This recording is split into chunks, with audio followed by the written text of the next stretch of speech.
친구들 안녕, 반가워요. 한 주간도 건강하게 잘 지냈죠? 자, 오늘 선생님하고 공과 공부를 시작해 보도록 하겠습니다. 자, 우리 친구들이 준비해야 될 거는 공과 공부 책하고 이렇게 필기도구랑 지우개 이렇게 준비하고, 그리고 하나님 말씀을 잘 들을 마음을 준비해서 다들 자리에 앉아주시면 되겠어요. 자, 그러면 우리 다 같이 기도하고 시작하겠습니다. 하나님 아버지 감사합니다. 코로나 때문에 교회에 다 함께 모여서 말씀을 배우지는 못하지만 하나님을 사랑하는 마음으로 말씀을 듣습니다. 비록 온라인으로 듣는 말씀이지만 이 시간 하나님 말씀을 들을 때 지혜를 주셔서 하나님 말씀 깨닫게 하시고 말씀대로 살아갈 수 있는 믿음도 허락해 주세요. 오늘 10계명 중 가족과 이웃에 관해 배웁니다. 오늘 배운 하나님의 계명이 우리 친구들 마음에 깊게 새겨지게 하시고 새겨진 그 말씀이 주인 되어 살아가게 은혜 내려주세요. 예수님의 이름으로 기도드립니다. 아멘. 자, 그러면 우리 다 같이 말씀 속으로 꼬고 들어가 보도록 하겠습니다. 자, 10단원이에요. 10월달 전체 그 달의 주제는 말씀에 따라 사회적 규범을 지켜요입니다. 뭘 따라서? 내 맘대로도 아니고 네 맘대로도 아니고 네, 맞아요. 말씀에 따라서 사회적 규범을 지키는 거예요. 자, 그 중에 두 번째 시간입니다. 그 중에서 우리가 두 번째 시간 지켜야 할 것은 주제가 말씀대로 지켜요입니다. 자, 배울 말씀은 출애굽기 20장에서 12절, 17절 말씀입니다. 그리고 새길 말씀은 출애굽기 19장에서 5절에서 6절 말씀인데요. 우리 새길 말씀은 다 같이 한 목소리로 읽어보도록 하겠습니다. 자, 준비됐나요? 자, 시작! 세계가 다 내게 속하였나니 너희가 내 말을 잘 듣고 내 언약을 지키면 너희는 모든 민족 중에서 내 소유가 되겠고 너희가 내게 대하여 제사장 나라가 되며 거룩한 백성이 되리라. 출애굽기 19장 5절에서 6절 말씀. 아멘. 준비됐나요? 네. 마음의 법정 재판에 우리 모두 참여해서 우리가 잘 지키고 있는지 다 같이 보도록 하겠습니다. 자, 39쪽 다 같이 볼게요.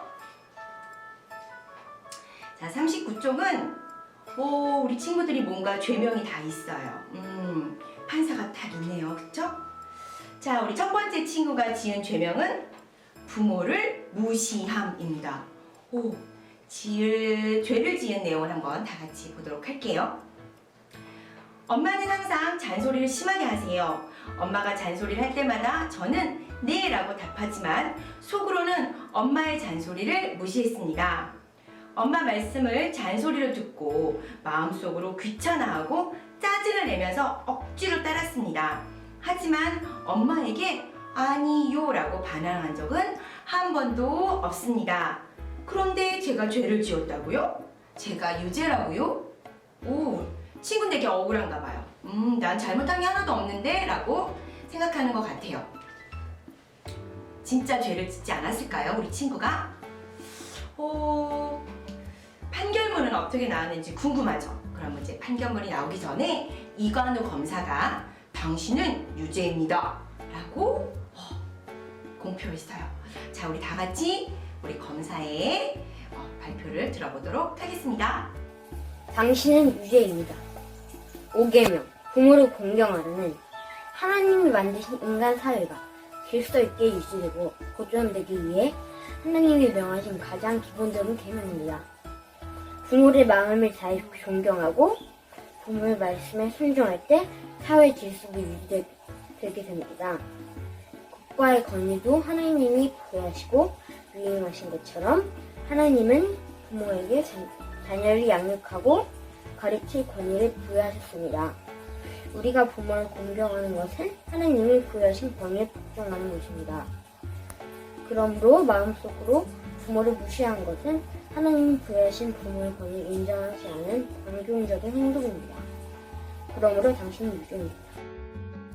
판결문을 다 같이 한번 읽어보도록 하겠습니다. 자, 준비, 시작!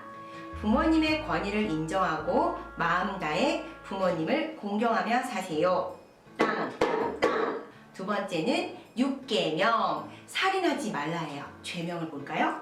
우리 친구의 죄명은 친구를 미워하고 마음으로 분노했대요.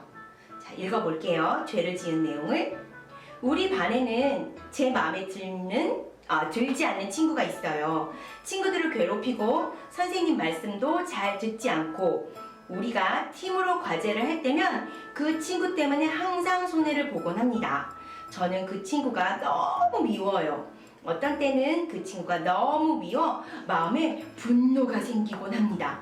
하지만 저는 그 친구에게 욕을 한 적도 살인을 한 적도 없습니다. 단지 마음으로 미워하고 분노한 것인데 제가 살인죄를 지었다고요? 저는 죄를 짓지 않았습니다. 당신은 유죄입니다. 6계명, 살인하지 말라는 계명은 생명을 존중하라는 것입니다. 누군가를 미워하는 것도 살인과 같은 것입니다. 화가 난다고 친구를 미워하고 마음속으로 욕하고 함부로 멸시하고 분노의 마음을 품는 것은 살인과 같은 것입니다.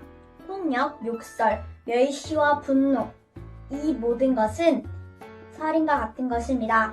성경은 생명이 천하보다 더 귀하다고 말합니다. 하나님이 만드신 모든 피조물 가운데 사람보다 더 귀한 존재는 없습니다. 사람의 생명은 하나님의 형상대로 지음받은 고귀한 것입니다. 우리는 하나님의 형상대로 지음받은 생명을 존중하며 살아야 합니다. 친구를 미워하고 마음으로 분노한 것도 살인과 같은 것입니다. 친구의 생명을 존중하며 사세요. 저는 부모님 몰래 습관적으로 음란물을 보았습니다. 저는 음란 동영상이 좋지 않은 것이기에 보면 안 된다는 것을 머리로는 아는데 끊을 수가 없었습니다. 그래서 부모님이 계시지 않을 때면 자꾸 음란물을 보곤 했습니다. 단지 음란물을 보았다고 제가 간음죄를 지었다고요? 제가 유죄라고요? 저는 죄를 짓지 않았습니다. 이 친구도 굉장히 억울해하고 있어요. 그러면 우리 발표 카드 3 우리 다들 검사가 돼서 자, 한번 이 발표 카드 3을 읽어보도록 하겠습니다. 당신은 유죄입니다. 7계명 간음하지 말라는 계명은 마음의 문제입니다.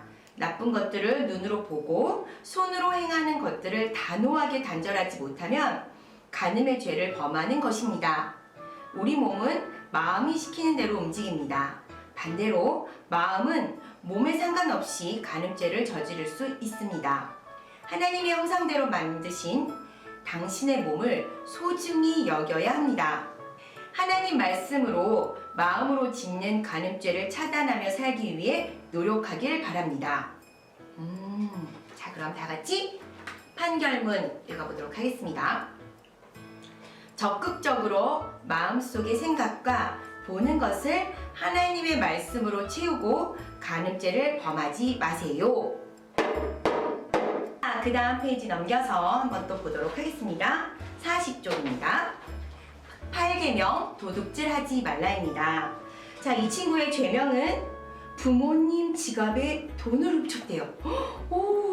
혹시 우리 친구들도 찔리는 친구 있나요? 자, 그러면 죄를 지은 내용을 한번 더 보도록 하겠습니다.